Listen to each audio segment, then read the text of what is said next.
Assalamualaikum Sobat Islam Trending, semoga kita semua diberi kesehatan dan rezeki yang melimpah. Kali ini kita akan menceritakan kisah tentang Abu Nawas. Pada suatu hari, Baginda Raja Harun al-Rasyid mengunjungi sebuah tempat pemandian air hangat bersama para pembesar-pembesarnya. Tatkala mereka sedang asyik berendam dan bercengkrama dengan riuhnya, suasana menjadi senyap sesaat karena tiba-tiba Baginda Raja berkata kepada para pembesarnya, "Wahai para menteriku, aku punya sebuah ide untuk menjebak Abu Nawas." Kata Baginda. "Apa itu wahai Paduka?" tanya salah satu pembesarnya. "Aku tidak akan memberitahu kalian sekarang, aku hanya ingin mengundang Abu Nawas besok sore untuk berendam bersama kita di sini. Akan tetapi aku menghendaki kalian datang lebih awal ke sini mendahului Abu Nawas," kata Baginda kepada para pembesarnya. Para pembesar kerajaan keheranan, sebab Baginda tidak memberitahukan maksud dan tujuannya. Tetapi karena itu merupakan perintah, maka mereka pun mematuhinya. Besoknya pada sore hari, seperti yang telah direncanakan, Baginda Raja bersama para pembesarnya tiba lebih awal di tempat pemandian itu. Baginda kemudian membagikan sebutir telur kepada setiap pembesarnya, termasuk dirinya juga memiliki sebutir. Setelah semua telur habis dibagikan, Baginda kemudian memberikan arahan singkat kepada para pembesarnya tentang apa yang akan dilakukan untuk menjebak Abu Nawas. Setelah diberi arahan, barulah para pembesar mengerti apa yang direncanakan oleh Baginda. Mereka kemudian langsung menuju kolam untuk berendam. Sesaat setelah mereka berendam, Abu Nawas yang sebelumnya sudah diundang kemudian datang dan menyusul ikut berendam bersama Baginda dan para pembesarnya. Abu Nawas mulai merasa was-was, karena ia menyadari bahwa Baginda Raja pasti telah merencanakan sesuatu untuk menjebaknya. Abu Nawas terus melamun memikirkan kira-kira apa yang akan dilakukan Baginda terhadapnya kali ini. Lamunannya tiba-tiba menjadi buyar karena ia tersentak oleh perkataan Baginda Raja. "Hai Abu Nawas, ketahuilah bahwa aku mengundangmu mandi bersama di sini karena aku ingin engkau ikut dalam sebuah permainan yang sudah aku rencanakan." Abu Nawas bertanya pada Baginda, "Permainan yang seperti apakah wahai Baginda?" "Kita akan melakukan sesuatu yang belum pernah dialami oleh manusia, dan hanya bisa dilakukan oleh binatang," kata Baginda pada Abu Nawas. "Mohon Baginda jelaskan, apa maksud dari permainan ini?" tanya Abu Nawas semakin penasaran. "Setiap orang dari kita yang ikut dalam permainan ini harus bisa bertelur seperti ayam. Oleh sebab itu barang siapa yang tidak bisa bertelur ia akan diberi hukuman," jelas Baginda. Setelah mendengarkan penjelasan Baginda, Abu Nawas menjadi lesu kehilangan semangat. Ia berpikir kalau kali ini ia akan masuk ke perangkap Baginda Raja, karena sebelumnya ia benar-benar tidak mengetahui apa rencana Baginda Raja terhadapnya. Abu Nawas terus terhanyut dalam lamunannya, sampai tiba-tiba perkataan Baginda Raja mengejutkannya. Baginda berkata kepada semua orang yang ikut dalam permainan termasuk Abu Nawas, "Baiklah, sekarang kita akan memulai permainannya. Kita semua harus menyelam ke dalam air, dan kemudian kembali naik ke atas menunjukkan telur kita masing-masing," kata Baginda tersenyum. Mereka semua mulai menyelam, kemudian satu persatu hingga seluruhnya para pembesar dan Baginda mulai kembali muncul ke atas. Masing-masing mereka menunjukkan sebutir telur ayam. Abu Nawas masih menyelam di dalam air. Ia masih berpikir bagaimana cara meloloskan diri dari hukuman. Karena paru-parunya sudah semakin terdesak, ia akhirnya segera ke permukaan untuk bernapas. Baginda kemudian langsung bertanya kepada Abu Nawas, "Di mana telurmu hai Abu Nawas? Hanya engkau yang belum menunjukkan pada kami." Dengan tiba-tiba Abu Nawas langsung berkokok seperti ayam jantan dengan suara keras. Baginda dan para pembesarnya merasa keheranan dengan tingkah Abu Nawas. "Apa yang engkau lakukan Abu Nawas? Di mana telurmu? Jika tidak ada engkau akan dihukum," desak Baginda. "Ampun tuanku, hamba tidak bisa bertelur seperti Baginda dan para pembesar lainnya," jawab Abu Nawas dengan tenang sambil membungkuk memberi hormat pada Baginda. "Jika begitu, engkau harus dihukum," kata Baginda merasa senang karena dapat menjebak Abu Nawas. Tunggu dulu Baginda, kata Abu Nawas pada Baginda. Apalagi wahai Abu Nawas? Tanya Baginda yang sudah tidak sabar memutuskan hukuman untuk Abu Nawas. Abu Nawas kemudian menjawab, sebelumnya izinkan hamba memberikan penjelasan untuk membela diri. Baginda mengangguk memberikan izin. Abu Nawas kemudian menjelaskan pembelaannya. Mohon ampun yang mulia, bukannya hamba tidak bisa bertelur? Sebenarnya hamba bisa saja melakukan seperti para pembesar dan Baginda lakukan. Tetapi hamba merasa diri hamba tidak cocok menjadi ayam betina, karena itulah hamba memilih menjadi ayam jantan. Bukankah ayam jantan tidak bisa bertelur, hanya ayam betina yang akan bertelur? Kata Abu Nawas kepada Baginda sambil kemudian kembali berkokok keras seperti ayam jantan. Baginda dan para pembesar hanya terdiam dengan wajah memerah karena malu telah dianggap sebagai ayam betina oleh Abu Nawas. Tanpa berkata apa-apa Baginda beserta para pembesarnya segera memakai pakaian dan pergi meninggalkan pemandian, sedang Abu Nawas hanya tersenyum melepas kepergian mereka. Pada suatu hari yang cerah ketika Abu Nawas sedang berjalan-jalan santai, ia tiba-tiba menjumpai ada kerumunan orang. Ia pun merasa penasaran dan kemudian bertanya kepada seseorang di sana, sedang ada apa di sana? Tanya Abu Nawas. Sedang ada pertunjukan seekor gajah ajaib. Jawab orang itu. Ajaib bagaimana maksudmu? Tanya Abu Nawas kembali. Gajah itu mengerti bahasa manusia, dan ia tidak mau tunduk kepada orang lain kecuali pemiliknya. Jawab orang itu. Abu Nawas semakin penasaran dan segera menuju ke kerumunan untuk menyaksikan pertunjukan. Sesampai di kerumunan, ia melihat sang pemilik gajah ajaib dengan bangga menawarkan kepada penonton akan memberikan hadiah yang besar seandainya mereka dapat menundukkan gajah tersebut agar mau menurut dan mengangguk-anggukkan kepalanya. Satu persatu penonton mulai mencoba melakukan berbagai cara agar gajah itu mau menganggukkan kepalanya. Namun belum ada satupun yang berhasil menundukkan gajah ajaib itu. Keadaan tersebut semakin membuat Abu Nawas penasaran, dan ia pun tertarik ingin menguji seberapa gigihnya gajah tersebut tunduk hanya pada pemiliknya sehingga ia tidak mau menuruti orang lain. Abu Nawas kemudian maju mencoba menundukkan gajah itu. Ia berbicara pada gajah tersebut, tahukah engkau siapa diriku? Gajah itu menggelengkan kepalanya. Apakah engkau takut kepada diriku? Gajah itu tetap menggelengkan kepalanya. Takutkah engkau kepada tuanmu? Gajah itu mulai ragu dan Abu Nawas kembali bertanya, jika engkau tidak takut kepada tuanmu, maka aku akan melaporkan kepada tuanmu. Desak Abu Nawas. Mendengar ancaman Abu Nawas dengan spontan kemudian gajah itu langsung menganggukkan kepalanya. Gajah tersebut tidak teringat akan perintah tuannya untuk tidak menurut kepada orang lain. Penonton bersorak ria melihat keberhasilan Abu Nawas menundukkan gajah yang katanya ajaib itu dan dengan berat hati bercampur malu, pemilik gajah itu menyerahkan hadiah yang dijanjikan kepada Abu Nawas. Pemilik gajah sangat marah dan kemudian memukul gajah tersebut. Pada beberapa hari berikutnya pemilik gajah kembali mengadakan pertunjukan dengan maksud membalas rasa malu sebelumnya. Tapi kali ini dengan gaya yang berbeda, di mana penantang harus mampu menundukkan gajah itu agar mau menganggukkan kepalanya. Satu persatu penonton mulai mencoba dengan berbagai cara termasuk cara yang digunakan Abu Nawas sebelumnya. Tetapi gajah itu tetap tidak mau tunduk dan menggelengkan kepalanya.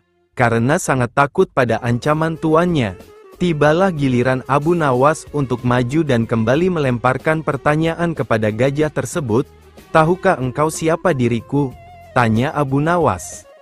Gajah itu mengangguk. Takutkah engkau kepadaku? Gajah itu tetap mengangguk. Takutkah engkau kepada tuanmu? Gajah itu masih mengangguk. Tahukah engkau gunanya balsem ini? Tanya Abu Nawas seraya mengeluarkan bungkusan kecil yang berisi balsem dari sakunya. Namun gajah itu tetap mengangguk. Abu Nawas kembali bertanya, apa boleh balsem ini kugosokkan pada selangkanganmu? Gajah itu mengangguk. Abu Nawas kemudian menggosokkan balsem selangkangan gajah. Gajah tersebut merasa sangat kepanasan.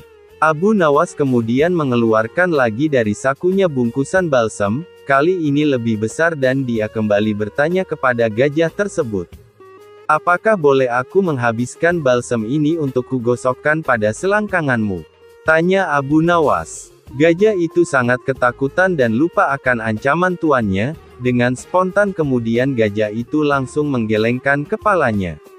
Untuk kesekian kalinya Abu Nawas dapat menundukkan gajah itu dan kembali pulang dengan membawa hadiahnya.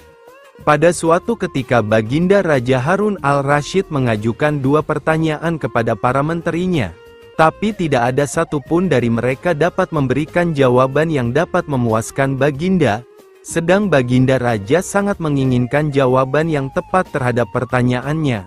Para penasehat kerajaan akhirnya menyarankan Baginda Raja menghadirkan Abu Nawas ke istana dan bertanya kepadanya.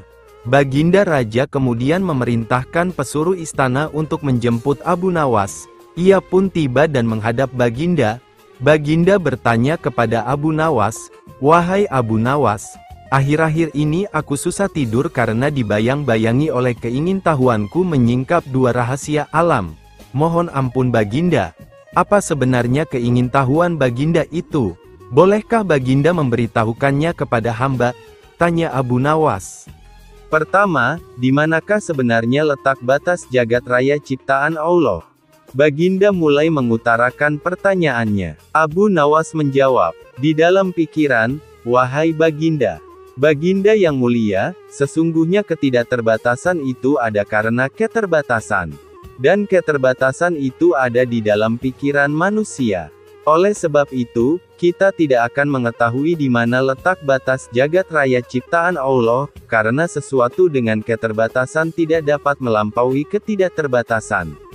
Mendengar penjelasan Abu Nawas, Baginda Raja merasa puas dan kembali mengajukan pertanyaan kedua. "Wahai Abu Nawas, manakah jumlahnya yang lebih banyak antara ikan-ikan di laut dengan bintang-bintang di langit?" tanya Baginda. "Lebih banyak ikan-ikan di laut ya Baginda," jawab Abu Nawas. "Apa alasannya engkau mengatakan begitu, wahai Abu Nawas?" tanya Baginda kembali. Abu Nawas kemudian menjawab, "Mohon maaf Baginda yang mulia, bukankah setiap hari kita menangkap ikan di laut bahkan dalam jumlah yang sangat besar? Tapi ikan-ikan itu tetap saja tidak berkurang, sedang bintang-bintang di langit juga berjumlah banyak. Tapi kita tidak pernah melihatnya rontok dan tetap pada tempatnya." Maka dengan telah terjawabnya kedua pertanyaan Baginda Raja itu, hilanglah rasa penasarannya. Abu Nawas kemudian diberikan hadiah atas jasanya. Setelah pembalasan Abu Nawas membunuh lalat-lalat dengan memporak-porandakan barang-barang Baginda Raja atas izin tertulis dari beliau. Baginda Raja sangat kesal dan karena kekesalannya itu beliau ingin sekali menjebloskan Abu Nawas ke penjara. Tapi Baginda tidak memiliki alasan untuk melakukannya.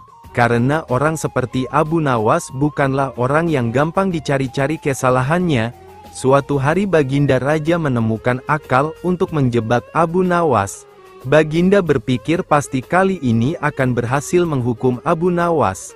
Baginda Raja merencanakan sebuah perburuan di hutan dan mengajak serta Abu Nawas. Mendengar ajakan Baginda Raja untuk berburu, hati Abu Nawas merasai gelisah. Karena ia sangat takut pada beruang. Namun ia tidak berani menolak ajakan Baginda Raja yang akan menghukum orang yang melawan perintahnya. Hari yang direncanakan telah tiba, cuaca pada hari itu sangat cerah.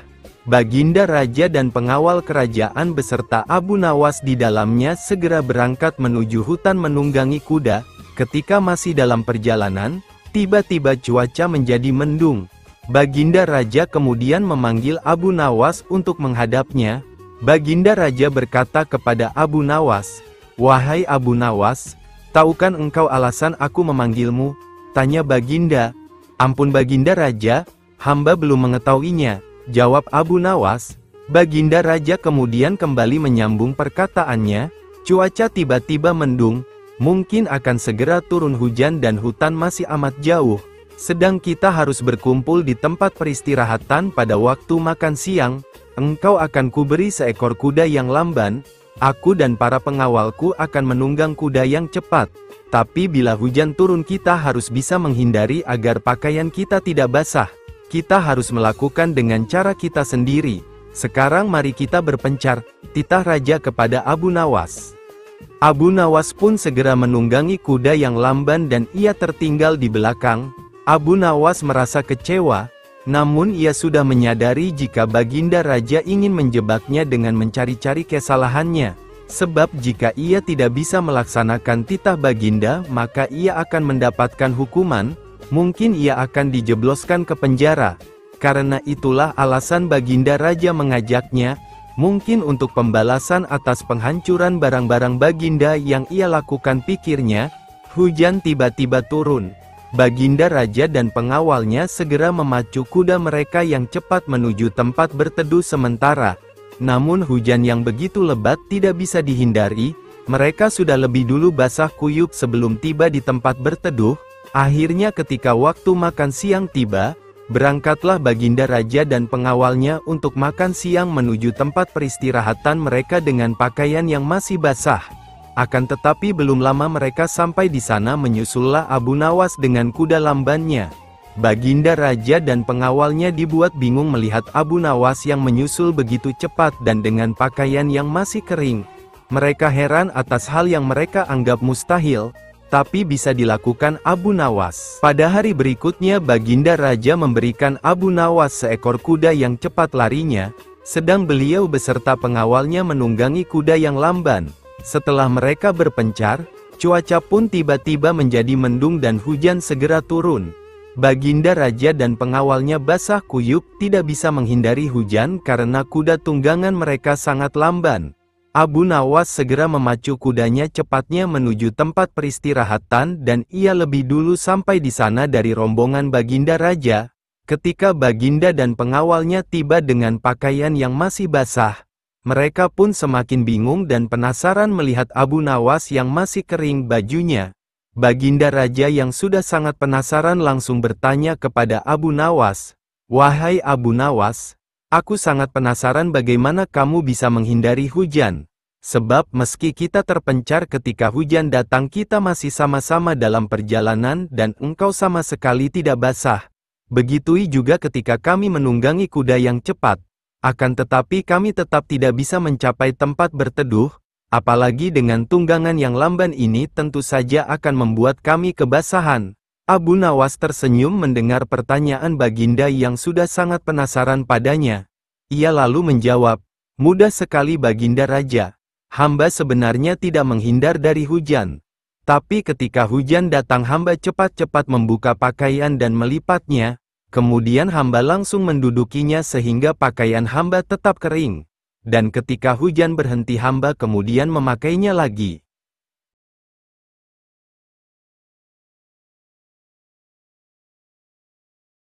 Gara-gara mimpi, Baginda Raja mengusir Abu Nawas. Mimpi buruk yang dialami Baginda Raja Harun al-Rasyid tadi malam menyebabkan Abu Nawas diusir dari negeri Baghdad.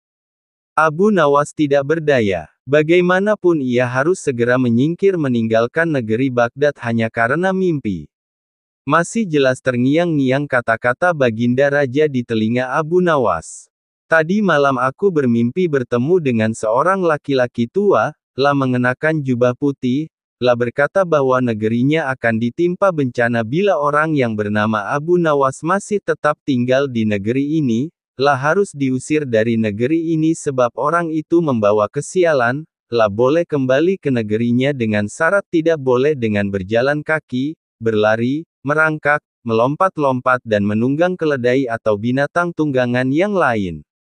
Dengan bekal yang diperkirakan cukup Abu Nawas mulai meninggalkan rumah. Istri Abu Nawas hanya bisa mengiringi kepergian suaminya dengan derayan air mata. Sudah 2 hari penuh Abu Nawas mengendarai keledainya. Bekal yang tidak terlalu meresapi pengusiran dirinya dengan kesedihan yang terlalu mendalam. Sebaliknya Abu Nawas merasa bertambah yakin bahwa Tuhan Yang Maha Perkasa akan segera menolong keluar dari kesulitan yang sedang melilit pikirannya.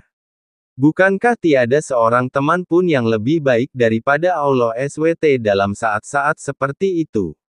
Setelah beberapa hari Abu Nawas berada di negeri orang, ia mulai diserang rasa rindu yang menyayat-nyayat hatinya yang paling dalam. Rasa rindu itu makin lama makin menderu-deru. Sulit untuk dibendung. Memang, tak ada jalan keluar yang lebih baik daripada berpikir.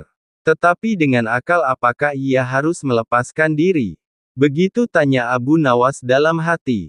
Apakah aku akan meminta bantuan orang lain dengan cara menggendongku dari negeri ini sampai ke istana Baginda? Tidak, tidak akan ada seorang pun yang sanggup melakukannya. Aku harus bisa menolong diriku sendiri tanpa melibatkan orang lain. Pada hari ke-19 Abu Nawas menemukan cara lain yang tidak termasuk larangan Baginda Raja Harun al-Rasyid.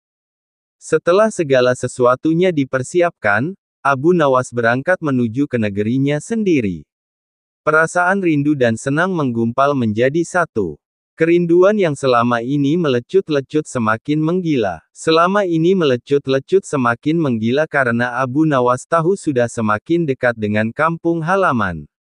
Mengetahui Abu Nawas bisa pulang kembali, penduduk negeri gembira. Desas-desus tentang kembalinya Abu Nawas segera menyebar secepat bau semerbak bunga yang menyerbu hidung. Kabar kepulangan Abu Nawas juga sampai ke telinga Baginda Harun al-Rasyid. Baginda juga merasa gembira mendengar berita itu tetapi dengan alasan yang sama sekali berbeda. Rakyat gembira melihat Abu Nawas pulang kembali, karena mereka mencintainya. Sedangkan Baginda Raja gembira mendengar Abu Nawas pulang kembali karena beliau merasa yakin kali ini pasti Abu Nawas tidak akan bisa mengelak dari hukuman. Namun Baginda amat kecewa dan merasa terpukul melihat cara Abu Nawas pulang ke negerinya. Baginda sama sekali tidak pernah membayangkan kalau Abu Nawas ternyata bergelayut di bawah perut keledai. Sehingga Abu Nawas terlepas dari sanksi hukuman yang akan dijatuhkan karena memang tidak bisa dikatakan telah melanggar larangan Baginda Raja. Karena Abu Nawas tidak mengendarai keledai.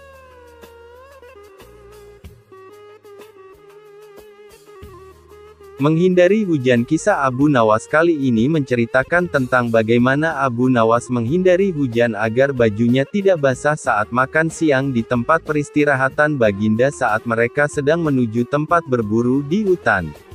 Tak diragukan lagi, sudah menjadi hukum bagi siapa saja yang tidak sanggup melaksanakan titah Baginda, maka ia akan mendapat hukuman. Baginda mengetahui bahwa Abu Nawas sangat takut akan beruang.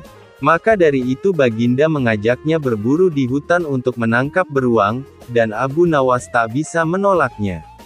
Dalam perjalanan menuju ke hutan, tiba-tiba cuaca yang cerah berubah menjadi mendung. Baginda memanggil Abu Nawas. "Tahukah mengapa engkau aku panggil?" tanya Baginda. "Ampun tuanku, hamba belum tahu," kata Abu Nawas. "Kau pasti tahu bahwa sebentar lagi akan turun hujan. Hutan dari sini masih jauh, aku beri kuda yang lamban, sedangkan aku dan pengawal-pengawalku akan menunggang kuda yang cepat. Nanti pada waktu santap siang kita berkumpul di tempat peristirahatanku. Bila hujan turun kita harus menghindarinya dengan cara kita masing-masing agar pakaian kita tetap kering. Sekarang kita berpencar," jelas Baginda. Kemudian Baginda dan rombongan mulai bergerak. Abu Nawas kini tahu bahwa Baginda akan menjebaknya, harus mencari akal agar bajunya tidak basah saat hujan turun. Dan ketika sedang berpikir, tiba-tiba hujan pun turun. Begitu hujan turun, maka Baginda dan rombongan segera memacu kuda untuk mencapai tempat perlindungan terdekat. Akan tetapi karena derasnya hujan, Baginda dan para pengawalnya basah kuyup. Ketika santap siang, Baginda segera menuju tempat peristirahatan, dan ketika itu juga Abu Nawas datang dengan menunggang kuda yang lamban. Baginda dan para pengawal terperangah karena baju Abu Nawas tidak basah, padahal dengan kuda yang paling cepat pun tidak bisa mencapai tempat perlindungan terdekat. Nah, pada hari yang kedua, Abu Nawas diberi kuda yang cepat yang kemarin ditunggangi. Kini Baginda dan para pengawalnya mengendarai kuda-kuda yang lamban. Setelah Abu Nawas dan rombongan kerajaan berpencar, hujan pun turun seperti kemarin. Baginda dan pengawalnya langsung basah kuyup karena kuda yang ditunggangi tidak bisa berlari dengan kencang. Ketika saat bersantap siang tiba, Abu Nawas tiba di tempat peristirahatan lebih dahulu dari Baginda dan pengawalnya. Abu Nawas menunggu Baginda Raja. Selang beberapa saat, Baginda dan para pengawal akhirnya datang juga dengan pakaian yang basah kuyup. Baginda tak sanggup lagi menahan keingintahuan yang selama ini disembunyikan Abu Nawas. Rahasia apakah yang telah dipakai oleh Abu Nawas? Terus terang bagaimana caranya menghindari hujan wahai Abu Nawas? Tanya Baginda. Mudah tuanku yang mulia, jawab Abu Nawas dengan tersenyum. Sedangkan aku dengan kuda yang cepat saya tidak sanggup mencapai tempat berteduh terdekat, apalagi dengan kuda yang lamban ini, kata Baginda. Hamba sebenarnya tidak melarikan diri dari hujan. Tetapi begitu hujan turun, maka hamba secepat mungkin melepas pakaian hamba dan segera melipatnya kemudian saya mendudukinya. Ini hamba lakukan sampai hujan berhenti, jelas Abu Nawas. Ahaha, rupanya dengan diam-diam Baginda Raja mengakui lagi kecerdikan Abu Nawas. Tugas yang mustahil Abu Nawas belum kembali. Kata istrinya, ia bersama seorang pendeta dan seorang ahli yoga sedang melakukan pengembaraan suci. Padahal saat ini Baginda amat membutuhkan bantuan Abu Nawas. Beberapa hari terakhir ini Baginda merencanakan membangun istana di awang-awang. Karena sebagian dari raja-raja negeri sahabat telah membangun bangunan-bangunan yang luar biasa. Baginda tidak ingin menunggu Abu Nawas lebih lama lagi. Beliau mengutus beberapa orang kepercayaannya untuk mencari Abu Nawas. Mereka tidak berhasil menemukan Abu Nawas karena Abu Nawas ternyata sudah berada di rumah ketika mereka baru berangkat. Abu Nawas menghadap Baginda Raja Harun al-Rasyid. Baginda amat riang. Saking gembiranya beliau mengajak Abu Nawas bergurau. Setelah saling tukar-menukar cerita-cerita lucu, lalu Baginda mulai mengutarakan rencananya. Aku sangat ingin membangun istana di awang-awang agar aku lebih terkenal di antara raja-raja yang lain. Adakah kemungkinan keinginanku itu terwujud, wahai Abu Nawas? Tidak ada yang tidak mungkin dilakukan di dunia ini Paduka yang mulia, kata Abu Nawas berusaha mengikuti arah pembicaraan Baginda. Kalau menurut pendapatmu hal itu tidak mustahil diwujudkan maka aku serahkan sepenuhnya tugas ini kepadamu, kata Baginda puas. Abu Nawas terperanjat, lah menyesal telah mengatakan kemungkinan mewujudkan istana di awang-awang. Tetapi nasi telah menjadi bubur. Kata-kata yang telah terlanjur didengar oleh Baginda tidak mungkin ditarik kembali. Baginda memberi waktu Abu Nawas beberapa minggu. Rasanya tak ada yang lebih berat bagi Abu Nawas kecuali tugas yang diembannya sekarang. Jangankan membangun istana di langit, membangun sebuah gubuk kecil pun sudah merupakan hal yang mustahil dikerjakan. Hanya Tuhan saja yang mampu melakukannya. Begitu gumam Abu Nawas. Hari-hari berlalu seperti biasa. Tak ada yang dikerjakan Abu Nawas kecuali memikirkan bagaimana membuat Baginda merasa yakin kalau yang dibangun itu benar-benar istana di langit. Seluruh ingatannya dikerahkan dan dihubung-hubungkan. Abu Nawas bahkan berusaha menjangkau masa kanak-kanaknya. Sampai ia ingat bahwa dulu ia pernah bermain layang-layang. Dan inilah yang membuat Abu Nawas girang.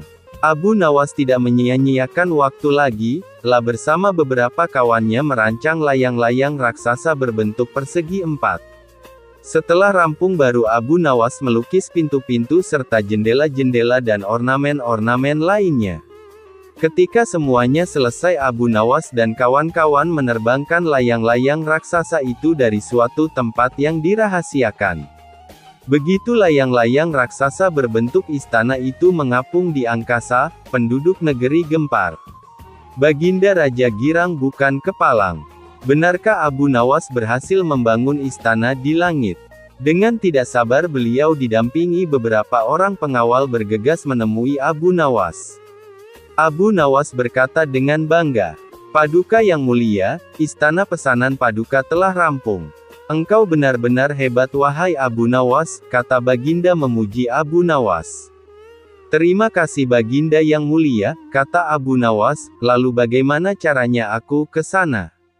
Tanya Baginda. "Dengan tambang, Paduka yang mulia," kata Abu Nawas. Kalau begitu siapkan tambang itu sekarang.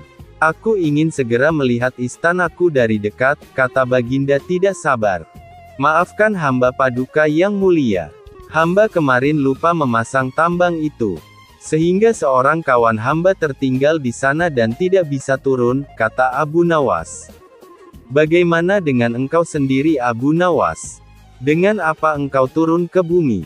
Tanya Baginda. Dengan menggunakan sayap Paduka yang mulia, kata Abu Nawas dengan bangga. Kalau begitu buatkan aku sayap supaya aku bisa terbang ke sana, kata Baginda. Paduka yang mulia, sayap itu hanya bisa diciptakan dalam mimpi, kata Abu Nawas menjelaskan. Engkau berani mengatakan aku gila sepertimu? Tanya Baginda sambil melotot. Ya, Baginda, kurang lebih seperti itu, jawab Abu Nawas tangkas. Apa maksudmu? Tanya Baginda lagi. Baginda tahu bahwa membangun istana di awang-awang adalah pekerjaan yang mustahil dilaksanakan. Tetapi Baginda tetap menyuruh hamba mengerjakannya. Sedangkan hamba juga tahu bahwa pekerjaan itu mustahil dikerjakan, tetapi hamba tetap menyanggupi titah Baginda yang tidak masuk akal itu, kata Abu Nawas berusaha meyakinkan Baginda. Tanpa menoleh Baginda Raja kembali ke istana diiring para pengawalnya. Abu Nawas berdiri sendirian sambil memandang ke atas melihat istana terapung di awang-awang. Sebenarnya siapa di antara kita yang gila? Tanya Baginda mulai jengkel. Hamba kira kita berdua sama-sama tidak waras tuanku, jawab Abu Nawas tanpa ragu. Abu Nawas lapang dada kendati dihina dan dicaci sesama penyair Al-Kisah, salah seorang penyair dengan terang-terangan mencaci, mengejek, dan menghina Abu Nawas. Tentu ia melakukannya tidak di hadapan Abu Nawas secara langsung. Dalam kisah ini nama penyair ini tidak disebutkan. Namun, peristiwa itu pun akhirnya sampai juga di telinga Abu Nawas. Abu Nawas biasa saja, sepertinya ia telah menyusun rencana yang matang. Singkat cerita, suatu hari digelarlah suatu perayaan. Perayaan ini dihadiri oleh para tokoh, pemuka kerajaan, dan juga para penyair sekaligus sastrawan. Akhirnya, di perayaan itu bertemulah keduanya, Abu Nawas dan penyair yang mengejeknya. Kini Abu Nawas membuka pembicaraan, "Wahai saudaraku, apa kau kira cacianmu dan hinaanmu itu merugikanku? Apa kau kira namaku akan redup? Apa kau kira anakku mati mendengar cacianmu?" Serga Abu Nawas bertanya. "Tidak," jawab si penyair singkat. "Tidak," jawab si penyair singkat. "Apa rumahku hancur mendengar cacianmu?" Serga Abu Nawas lagi. "Tidak," jawab si penyair singkat. "Kalau begitu, selagi kakiku masih menopang badanku, cacianmu tak dapat mengubah apapun dalam hidupku, sampai kapanpun," tegas Abu Nawas. Kini penyair itu mulai tersulut dengan perkataan Abu Nawas. "Wah, sombong sekali kau Abu Nawas, kau mau apa?" ucap si penyair kesal. "Aku hanya mau melihat apa yang kau bisa lakukan di hadapanku setelah ini," ucap Abu Nawas dengan santai. Orang-orang yang hadir dalam perayaan itu pun lantas tertawa mendengar pernyataan terakhir Abu Nawas. Si penyair itu pun mentalnya mulai sempoyongan, lidahnya sepertinya tercekat. Tawa orang-orang pun membuat kekalahannya semakin telak di hadapan Abu Nawas. Abu Nawas memang debitur yang cerdik, tuan tanah kena tipu. Pada sore itu Abu Nawas duduk di beranda depan gubuknya. Sambil memandang langit biru yang mulai nampak senja, Abu Nawas berpikir bagaimana agar dapur rumahnya agar tetap mengepul. Sementara itu tak jauh dari rumahnya ada seorang tuan tanah yang sudah pasti kaya. Rumahnya besar mentereng dengan seperangkat gudang makanan, lahan peternakan dan kamar-kamar mewah. Hampir setiap orang yang berada di daerah itu bekerja dengan tuan tanah itu. Sayang tuan tanah itu pelitnya nauzubillah. Jika meminjamkan uang, maka dia memasang bunga selangit. Maklum, tuan tanah ini juga rentenir yang selalu mencari mangsa. Abu Nawas dikenal sebagai tokoh yang tak sungkan-sungkan memberi lebihan jika meminjam duit kepada orang. Hanya saja, dia tidak pernah mau berurusan dengan tuan tanah itu. Tiap memberi lebihan, Abu Nawas selalu bilang, duitnya beranak. Begitu juga ketika ia meminjam seekor ayam maka ayam itu akan dikembalikan 2 karena ayam itu beranak. Tentu saja, itu membuat tuan tanah kepingin Abu Nawas meminjam kepada dirinya. Abu Nawas tentu akan memberi keuntungan berlimpah. Abu Nawas adalah debitur idaman, pikirnya. Nah, sore itu terlintas dalam benak Abu Nawas untuk meminjam sesuatu kepada tuan tanah. Maka datanglah ia ke rumah si kaya itu. Abu Nawas ingin meminjam 3 butir telur. Sudah barang tentu, tuan tanah setuju tanpa perlu proposal dan perjanjian segala. Bahkan tuan tanah itu menanyakan kepada Abu Nawas apakah ingin meminjam yang lain. Abu Nawas menggelengkan kepala. Ini saja dulu, jawabnya. Dia hanya butuh 3 butir telur. Tuan tanah itu bertanya lagi dengan Abu Nawas kapan telur itu akan beranak. Abu Nawas menjawab itu tergantung dengan keadaan. 5 hari kemudian, Abu Nawas kembali ke rumah tuan tanah itu untuk mengembalikan telur 3 menjadi 5 butir. Melihat 5 butir telur betapa senangnya tuan tanah itu, lalu menanyakan kepada Abu Nawas apakah ia akan meminjam lagi. Abu Nawas lalu meminjam piring tembikar sebanyak 2 buah. Tuan tanah itu memberikan dengan senang hati dan berharap piringnya itu menjadi banyak. 5 hari kemudian Abu Nawas datang dengan membawa 3 piring tembikar. Walaupun tidak sesuai dengan yang diharapkan, tetapi hati tuan tanah cukup gembira karena 2 piring dulu hanya melahirkan 1 anak saja. Tak mengapa, pikir sang tuan tanah, karena bisa saja orang mempunyai anak tunggal bahkan tidak memiliki anak. Abu Nawas dan tuan tanah itu sama-sama senang. Oleh karena itu tuan tanah meminjamkan uang senilai 1.000 dinar. Jumlah yang sangat besar, gaji buat seluruh karyawan dan pekerjanya selama 1 bulan. Tuan tanah itu berangan-angan bahwa uang yang dipinjam Abu Nawas nanti akan diapakan karena akan banyak beranak. Tuan tanah itu menanti dengan tidak sabar. Ditunggu selama 5 hari, Abu Nawas tidak kunjung datang. Hampir 1 bulan, Abu Nawas juga tidak datang. Saat tuan tanah bermaksud mengirim debt collector, Abu Nawas tiba-tiba nongol. Mulanya tuan tanah gembira. Tapi begitu Abu Nawas selesai menjelaskan persoalannya, tuan tanah jadi marah bukan kepalang. Sayang sekali tuan, uang yang saya pinjam itu, bukannya beranak, malah 3 hari kemudian mati mendadak, kata Abu Nawas. Mendengar kata-kata itu betapa geramnya tuan tanah. Hampir saja Abu Nawas dihajar anak buah tuan tanah. Untung saja ada teman-teman Abu Nawas yang baru pulang dari bekerja melerainya. Tuan tanah itu mengadukan kepada pengadilan dengan harapan Abu Nawas akan digantung. Pengadilan pun digelar. Abu Nawas membeberkan semua duduk permasalahannya. Demikian juga tuan tanah itu menjelaskan. Pengadilan pun memutuskan cukup rasional. Kalau sesuatu bisa beranak sudah pasti bisa mati. Dan Abu Nawas telah menjalankan lakonnya dengan baik. Adapun tuan tanah yang tamak itu telah tertipu karena wataknya sendiri yang kikir, tamak, pelit. Abu Nawas mengubah hidup orang dan menunjukkan cara melihat setan. Al-Kisah, suatu hari Abu Nawas sedang bepergian untuk suatu urusan. Tiba-tiba di tengah perjalanan ia melihat seorang pria mau melompat dari jembatan. Abu Nawas bergegas menghampirinya. "Jangan! Jangan!" teriak Abu Nawas agak ngos-ngosan. "Jangan lakukan itu," ujarnya lagi. "Mengapa di usiamu yang masih muda, berpikir untuk terjun ke dalam air yang sangat dingin itu?" tanyanya. "Karena saya bosan hidup," jawab laki-laki itu. "Nak, dengarkan saya. Jika kamu terjun ke dalam sungai itu, saya harus terjun juga menyusulmu untuk menyelamatkanmu. Air itu dingin sekali. Saya baru saja sembuh dari radang paru-paru.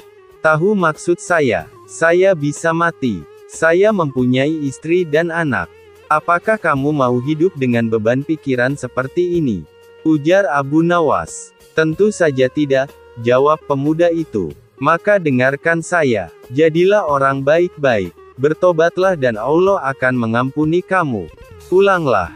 Nah, Dalam kesendirianmu dan di rumahmu yang sepi itu, gantunglah dirimu, ujar Abu Nawas seraya balik kanan, pergi.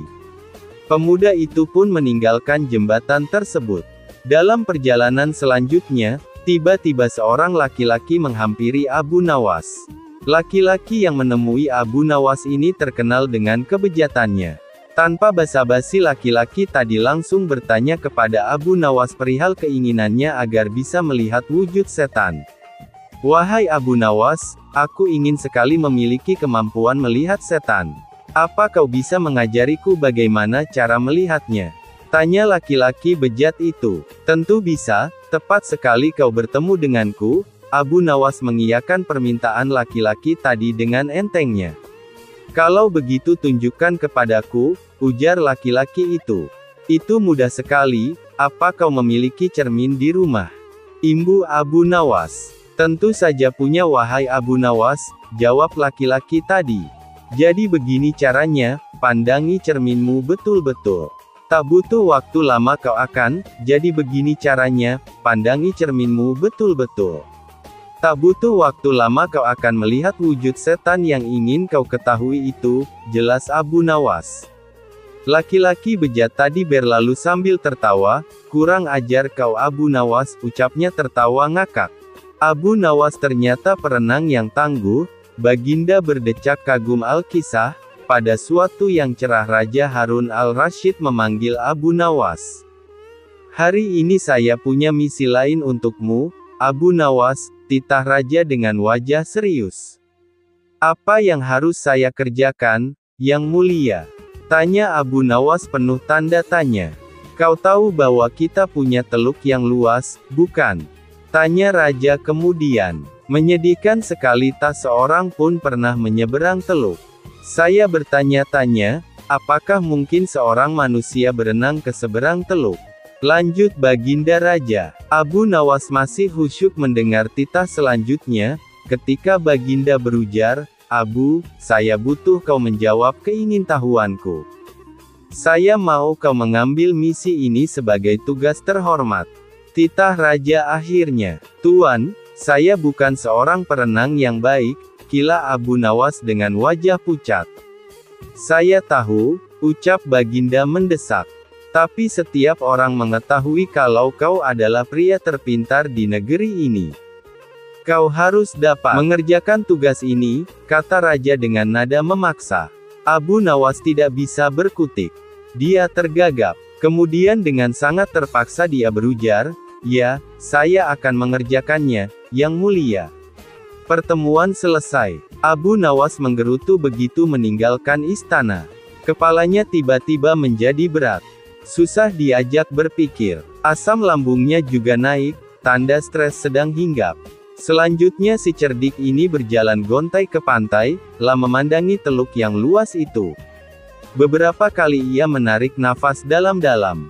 Pikirannya masih kalut, ketika ia akhirnya duduk di bawah sebuah pohon palem. Dia mencoba mencari ide menyiasati misi yang mustahil itu. Pada waktu itu ia melihat pakaian anak-anak tergeletak di atas bebatuan di sampingnya. Di mana anak itu? Mereka pasti berenang di pantai, gumam Abu Nawas. Seketika itu juga, kepala Abu Nawas tiba-tiba enteng. Asam lambungnya normal-normal saja. Cuma hanya kepingin makan yang enak-enak. Senyumnya pun terkembang. Nampaknya ia telah menemukan ide cemerlang. Abu Nawas lalu pulang dan bangun pagi-pagi sekali pada hari berikutnya. Dia segera pergi ke pantai.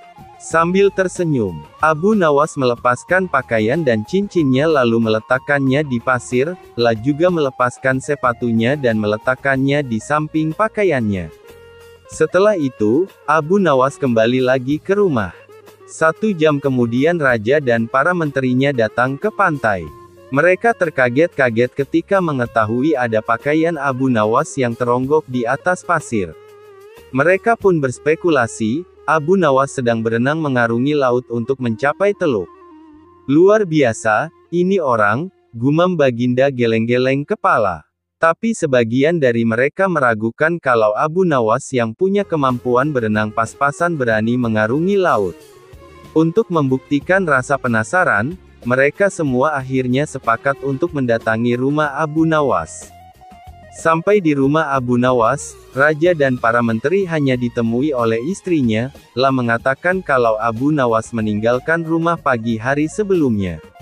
Kemarin ia mengatakan padaku bahwa ia akan berenang menyeberangi teluk. Dia berkata bahwa Yang Mulia memerintahkannya melakukan demikian.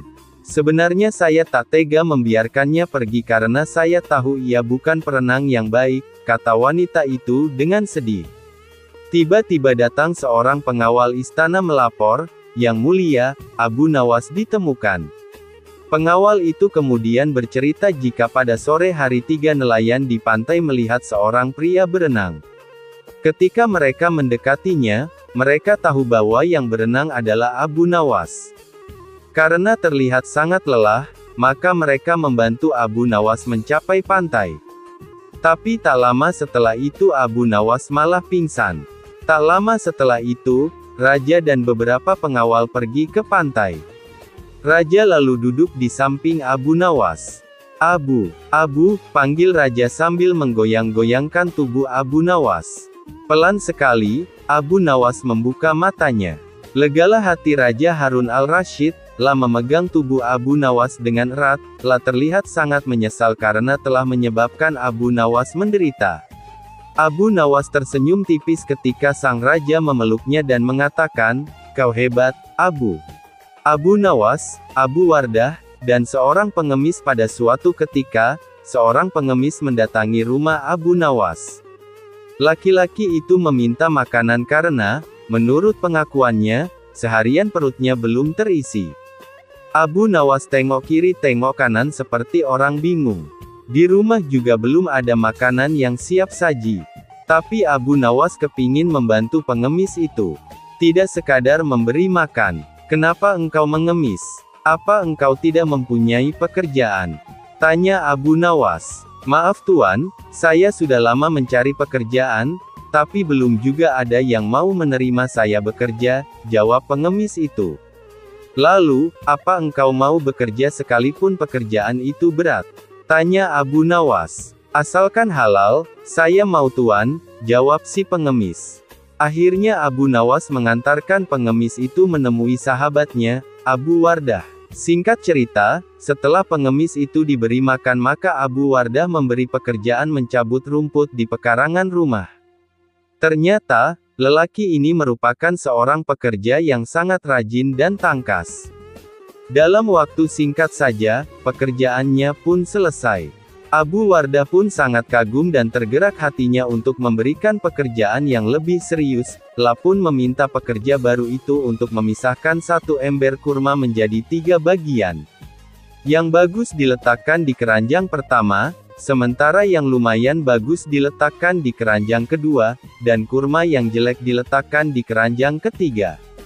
Pada keesokan harinya, Abu Nawas datang ke rumah Abu Wardah untuk menanyakan kabar dari pengemis itu, lah pun menjelaskan bahwa pengemis itu sangat rajin dan terampil mencabut rumput di ladang sehingga dirinya menyimpulkan bahwa pengemis itu adalah pekerja yang baik.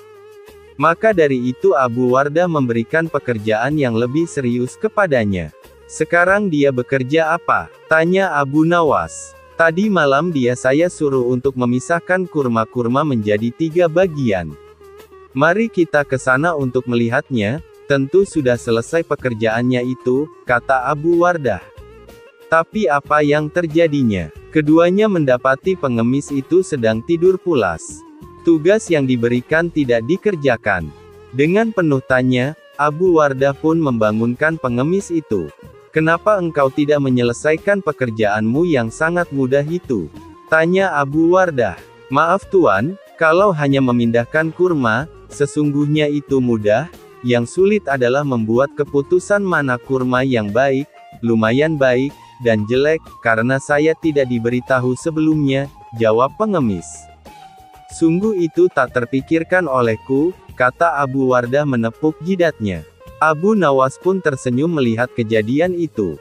Si cerdik ini geleng-geleng karena sahabatnya itu hanya bisa memberikan tugas saja, tapi tidak mengajarinya dengan baik cara melakukannya. Ahli hukum Islam saja minta fatwa Abu Nawas al-Kisah, Salah seorang ahli fikih resah akan perkara hukum yang dimilikinya. Hingga akhirnya keresahan sang faqih tadi mengarahkannya untuk menemui Abu Nawas.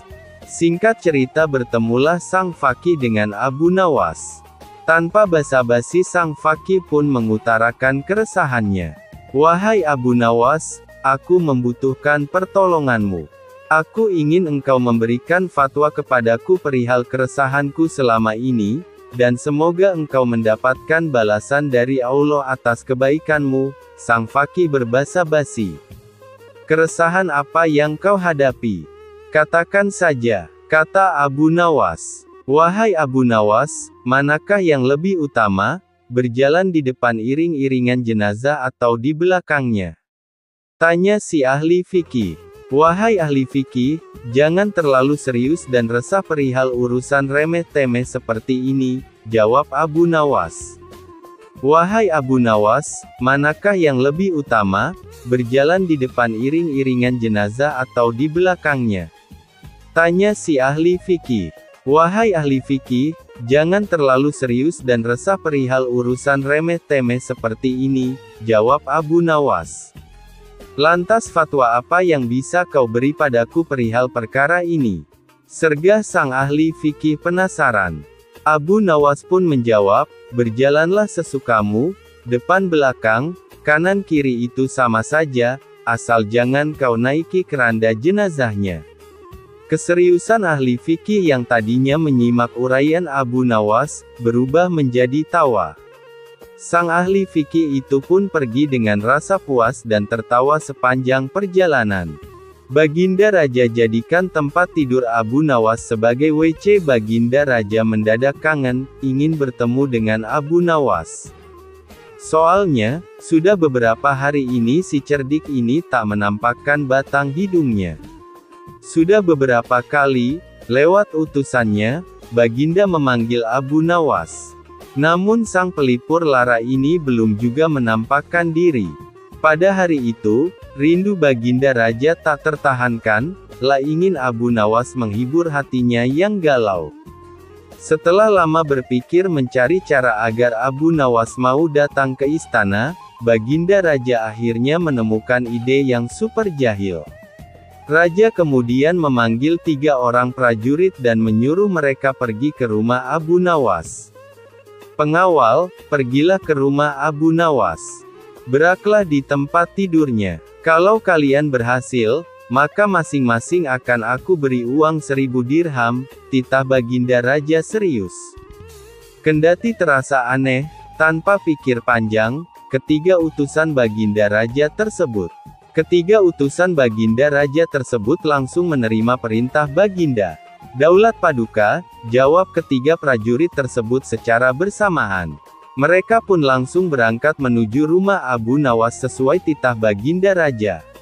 Sementara itu, ada seorang pejabat tinggi kerajaan yang memperhatikan perintah sang raja kepada ketiga prajurit tersebut.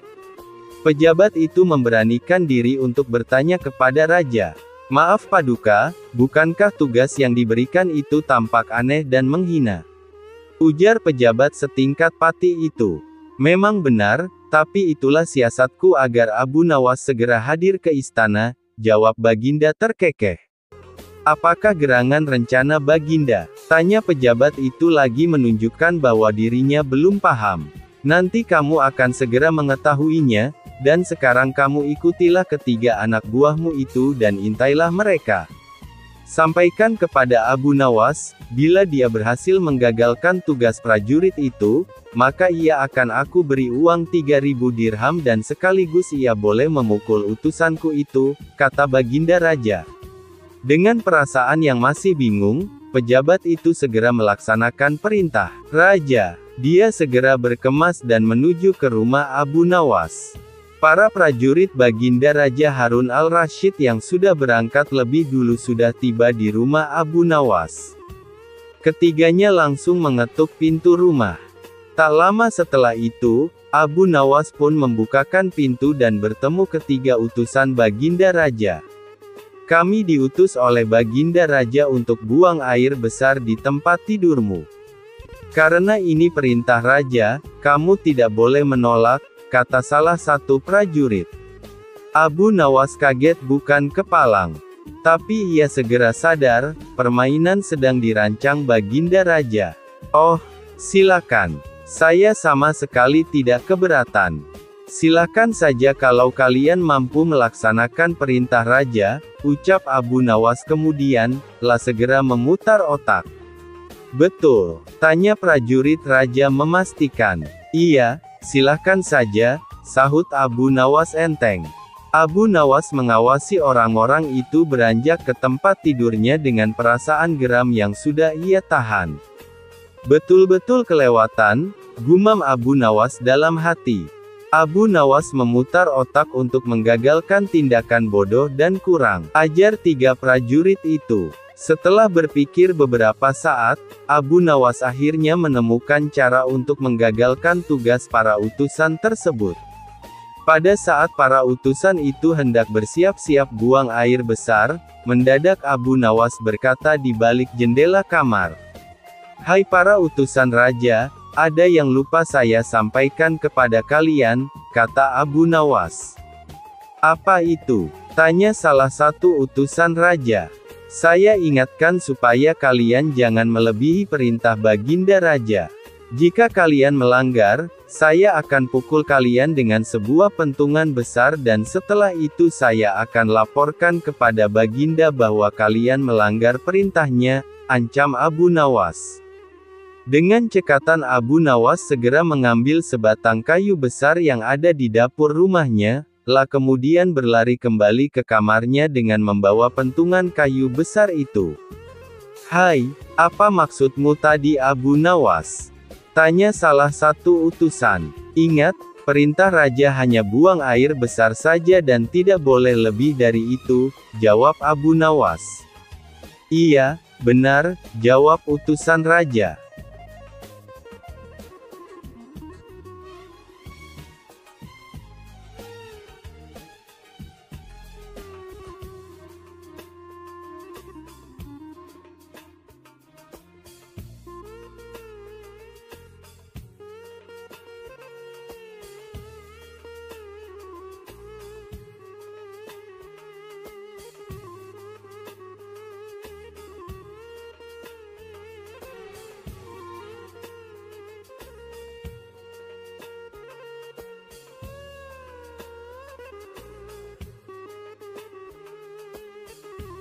Panah pembawa rezeki Abu Nawas memang cerdik, meskipun tak mempunyai kemampuan untuk melaksanakan titah sang raja, namun dia selalu berhasil melaksanakan tugasnya.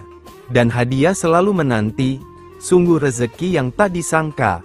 Suatu ketika Abu Nawas diundang oleh Raja Harun ar-Rasyid untuk makan bersama, maka berangkatlah para pengawal kerajaan untuk menjemput Abu Nawas di rumahnya. Tak berapa lama kemudian Abu Nawas telah sampai di istana dengan pakaian sederhana saja. Abu Nawas langsung diajak berbincang di sebuah pendapat dengan berbagai jamuan makanan lengkap dengan minuman yang segar. Melihat begitu banyaknya makanan, Abu Nawas pun sangat lahap menyantap makanan yang dihidangkan kepadanya. Sementara itu, Raja masih meneruskan perbincangannya dengan Abu Nawas tentang kekuasaannya. Raja Harun bercerita kepada Abu Nawas terkait dengan luasnya wilayah yang telah dipimpinnya. Namun Abu Nawas nampak tidak menggubris, malah dia sibuk dengan makanan yang tersaji di hadapannya. Tak lama kemudian, Raja mulai melontarkan berbagai pertanyaan kepada Abu Nawas. Hai Abu Nawas, kalau setiap benda ada harganya, berapakah harga diriku ini? Tanya Raja. Abu Nawas yang masih dalam kondisi kekenyangan setelah makan-makan, menjawab sekenanya tanpa berpikir panjang. Hamba kira, mungkin sekitar 100 dinar saja Paduka, jawab Abu Nawas. Terlalu sekali engkau Abu Nawas. Harga sabukku saja 100 dinar, bentak Raja. Tepat sekali Paduka, memang yang saya nilai dari diri Paduka hanya sebatas sabuk itu saja, ujar Abu Nawas. Karena merasa tak ingin dipermalukan oleh Abu Nawas karena kecerdikannya, kali ini Raja tidak mau lagi mengambil resiko dengan beradu pendapat lagi. Oleh karena itu, Abu Nawas diajak menuju ke tengah-tengah prajuritnya yang merupakan ahli bela diri dan ketangkasan.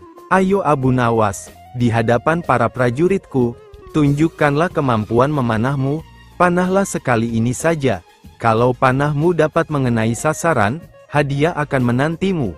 Tapi kalau gagal, engkau akan aku penjara, kata raja. Abu Nawas pun bergegas mengambil busur dan anak panah. Dengan memantapkan hati, Abu Nawas membidik sasaran dan mulai memanah. Namun panahnya meleset dari sasaran. Dari pengamatan saya, ini adalah gaya memanah para makelar tanah, ujar Abu Nawas untuk menutupi kelemahannya. Sesaat kemudian, Abu Nawas mencabut sebuah anak panah lagi dan membidik sasaran. Lagi-lagi anak panah yang dibidikkan itu melesat terlalu jauh dari sasaran. Kalau yang ini paduka, ini gaya juragan buah kalau sedang memanah, sahut Abu Nawas untuk menutupi kelemahannya yang kedua. Untuk yang ketiga kalinya, Abu Nawas kembali mencabut anak panah dan mulai membidiknya. Namun kali ini kebetulan anak panah yang dibidikkan tersebut mengenai sasaran. Nah yang ini paduka, ini baru gaya Abu Nawas kalau sedang memanah. Saya pun menunggu hadiah yang paduka janjikan, kata Abu Nawas dengan gembira. Dengan tak bisa menyembunyikan tawanya, paduka raja lantas memberikan hadiah kepada Abu Nawas. Dengan kecerdikannya bermain kata-kata yang masuk logika, akhirnya Abu Nawas mendapat hadiah. Dia pun langsung mohon diri karena tak sabar untuk memberikan hadiah itu kepada istrinya. Menasehati hartawan zalim. Salah seorang pemuda menjadi kaya karena warisan dari orang tuanya. Kehidupannya drastis menjadi orang kaya dan hampir semua orang ingin berkawan dengannya. Berita akan kekayaan si pemuda ini cepat tersebar hingga ke pelosok desa, dan masyarakat kagum akan megahnya rumah yang dia bangun, ya karena memang tampak berbeda dengan rumah lainnya. Entahlah apa yang ada di hati si pemuda ini, hampir setiap hari dia mengadakan pesta di rumahnya. Karena dibujuk oleh beberapa teman agar menyajikan pesta yang lebih meriah dari hari ke hari, lama-kelamaan kekayaannya pun mulai menipis karena untuk pesta meriah yang diadakannya sendiri. Benar saja, hanya dalam waktu yang singkat, uang yang dimiliki pemuda tersebut telah habis, bahkan dirinya tak mampu lagi memberi gaji kepada pembantunya sendiri. Efeknya lagi, kawan-kawan mulai menjauhinya dengan perlahan-lahan pula. Pemuda tersebut benar-benar menjadi miskin dan hidup sebatang kara tanpa mendampinginya. Menjauhinya dengan perlahan-lahan pula. Pemuda tersebut benar-benar menjadi miskin dan hidup sebatang kara tanpa seorang pun yang mendampinginya. Pemuda itu berniat mendatangi Abu Nawas agar kembali mendapatkan berkah. Pemuda itu mengutarakan maksudnya, uang saya sudah habis dan kawan-kawan saya telah meninggalkanku, apa yang seharusnya aku lakukan, keluh pemuda itu. Jangan khawatir, segalanya akan normal kembali, tunggu saja beberapa hari ini, kau akan kembali tenang dan bahagia, tutur Abu Nawas. Jadi saya akan segera kembali kaya, kata pemuda itu girang. Bukan begitu maksudku, kau salah tafsir. Maksudku dalam waktu yang tidak terlalu lama kau akan terbiasa menjadi orang yang miskin dan tidak mempunyai teman, jelas Abu Nawas kepada pemuda tersebut. Kemudian Abu Nawas menjelaskan bahwa apa yang diterima dan dialami oleh pemuda tersebut adalah akibat dari apa yang dilakukannya sendiri. Selain itu, dirinya pun tak pernah sekalipun untuk berusaha mengelola harta yang dimilikinya. Kisah Abu Nawas kali ini akan menceritakan tentang khutbah salat Jumat yang bertopik api neraka. Abu Nawas dikenal sebagai mubalik oleh tetangga dan warga sekitarnya, dan tak jarang ada orang yang berkunjung ke rumahnya hanya sekedar bersilaturahmi dan meminta petunjuk agar usaha yang dijalankannya berjalan lancar dan diridai Allah SWT. Namun satu hal pesan dari Abu Nawas ini, bahwa Abu Nawas tak bisa memberikan janji. Hanya saja dirinya mengingatkan agar selalu ingat kepada Allah SWT dengan jalan bersedekah. Hari Jumat telah tiba, Abu Nawas yang ditunjuk menjadi imam sekaligus khatib untuk memberikan ceramah pun bersiap berangkat ke masjid. Abu Nawas segera mandi dan berpakaian rapi. Setelah berpamitan dengan istrinya, Abu Nawas lalu melangkahkan kakinya menuju masjid. Tak lama kemudian, terdengar suara azan. Umat Islam khususnya laki-laki berbondong-bondong menuju masjid dan para warga sangat senang dan antusias sekali karena biasanya ceramah dari Abu Nawas ini sangat sesuai dengan situasi terkini. Namun belum lama Abu Nawas berkhutbah, dilihatnya banyak para jamaah banyak yang mengantuk, bahkan ada yang tertidur. Melihat hal itu, Abu Nawas berteriak, "Api, api, api," ujar Abu Nawas dengan keras. Kontan saja para jamaah terbangun kaget, menoleh kiri dan kanan mendengar teriakan Abu Nawas itu. Sebagian malah ada yang hanya saling pandang saja. "Di mana apinya? Di mana?" teriak jamaah. Abu Nawas yang melihat para jamaah terbangun dan panik, lantas Abu Nawas meneruskan khutbahnya tanpa peduli pertanyaan para jamaah mengenai letak apinya. "Api yang dahsyat di neraka, bagi mereka yang lalai dalam beribadah," kata Abu Nawas dalam khutbahnya. Setelah menyampaikan khutbahnya, Abu Nawas segera menutup bagian kedua khutbah dengan berdoa. Sesaat kemudian, Abu Nawas kemudian memimpin salat Jumat dengan khusyuk diikuti oleh para jamaah. Para jamaah tersadar dan masih ingat akan api neraka yang diucapkan oleh Abu Nawas tadi.